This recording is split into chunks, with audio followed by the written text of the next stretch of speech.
Narrador de historias.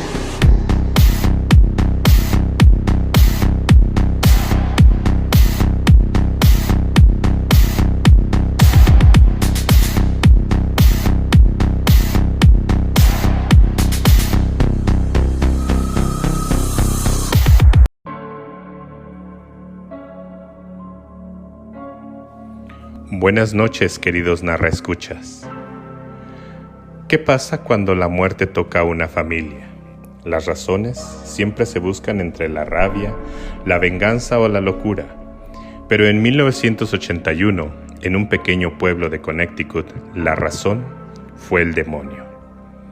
Esta noche, en el Narrador de Historias, exploramos un caso real, un asesinato probado y una defensa jamás vista en una corte estadounidense. La posesión demoníaca como eximente legal. Un intento desesperado por salvar a una joven asesinada. O una advertencia sobrenatural ignorada por la justicia. Bienvenidos a Expedientes Warren entre la fe y el fraude. Hoy abrimos uno de los casos más perturbadores de la historia moderna. Un expediente donde el mal fue llamado a testificar. Les doy la bienvenida a El Juicio del Diablo. Fue el 16 de febrero de 1981.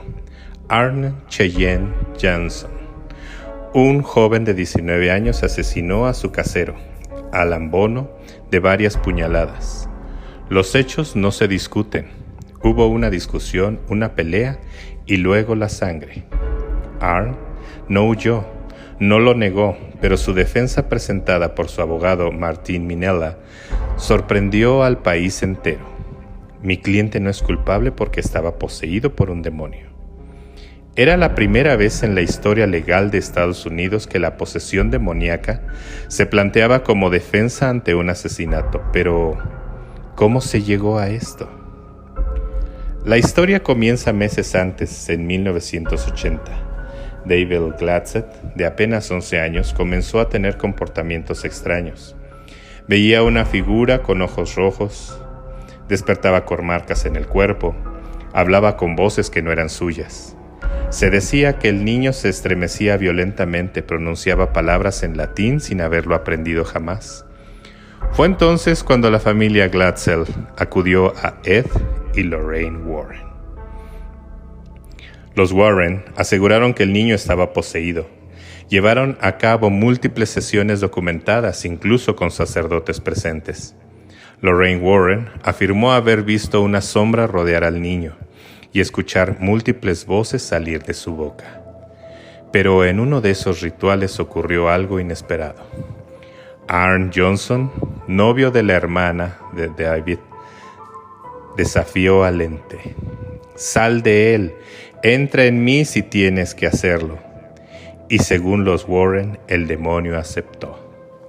Desde ese momento, Arne comenzó a mostrar cambios.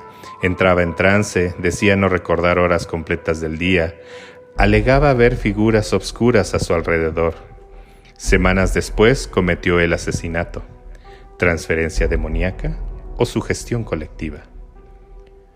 Déjame saber lo que piensas, querido narraescucha, en los comentarios. Dime qué opinas tú. ¿Puede una voluntad ajena entrar en otro cuerpo? Durante el juicio, el juez Robert Callahan rechazó formalmente la defensa de posesión demoníaca. No es admisible en una corte basada en evidencias objetivas. El juicio continuó bajo una narrativa más tradicional. Crimen pasional, influenciado quizás por drogas o estrés. Pero los Warren no se alejaron. Declararon públicamente que el caso era real, que presenciaron lo sobrenatural y que el sistema judicial no estaba preparado para la verdad. El veredicto final: Arne fue declarado culpable de homicidio en primer grado y sentenciado de 10 a 20 años de prisión. Cumplió solamente 5. Como en muchos casos relacionados con los Warren, llegaron los libros, entrevistas y adaptaciones. Geraldine Breed escribió The Devil in Connecticut, El Diablo en Connecticut.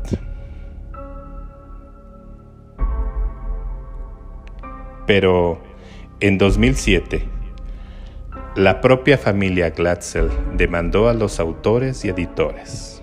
Carl Glatzel Jr., hermano de David, afirmó: todo esto fue exagerado, manipulado. Los Warren nos usaron para lucrar. Mi hermano solo tenía problemas mentales. Los Warren lo negaron. Lorraine defendió su testimonio hasta su muerte. Una vez más, ¿verdad silenciada o espectáculo sobrenatural fabricado? Lo que sí ocurrió,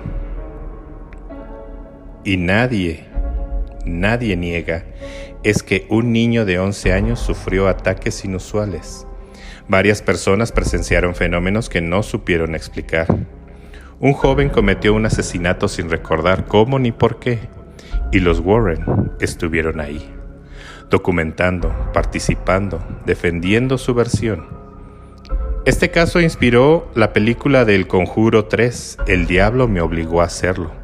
Una versión libre que mezcla realidad y ficción, pero en la historia real aún quedan huecos. ¿Puede un demonio ser llamado a juicio?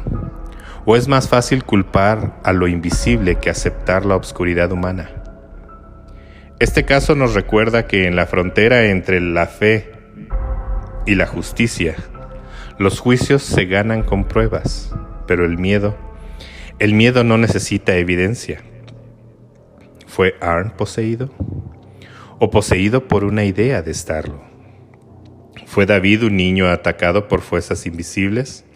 ¿O víctima de un entorno desequilibrado que necesitaba una explicación? La corte dictó sentencia, pero el expediente sigue abierto. Déjanos en los comentarios si crees que el mal puede usar cuerpos humanos o que el miedo fue el verdadero verdugo. Gracias por acompañarme, querido narraescucha, en esta noche de investigación, sospecha y horror. Esto fue Expedientes Warren entre la fe y el fraude. Yo soy el narrador de historias y te deseo buenas noches.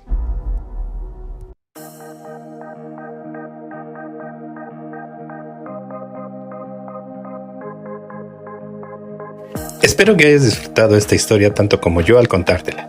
Recuerda suscribirte porque cada semana liberamos 3 nuevos episodios en las principales plataformas: Spotify, iVoox, Amazon Music, Apple Podcast, TikTok, iHeartRadio, Castbox y YouTube Podcast. Solo búscanos como el narrador de historias con la imagen inconfundible de nuestro narrador encapuchado.